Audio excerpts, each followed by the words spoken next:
Kai lietuviakalbiai atsiprašo angliškai, jie sako sorry arba excuse me. Tačiau dažnai tą daro netinkamose situacijose. Atsiminkite, kad sorry arba I'm sorry reikia vartoti tuomet, kai kažką ne taip padarėme ir norime atsiprašyti už savo klaidą, nemalonų elgesį arba blogą poelgį.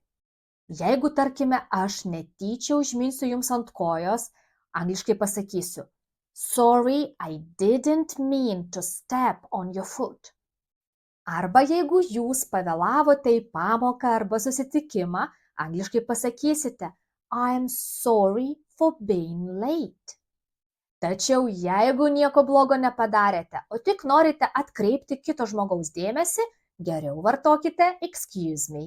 Atsiminkite, kad excuse me tai yra standartinė mandagumo formulė, kurią vartojame norėdami užduoti klausimą arba praeiti pro kitą žmogų.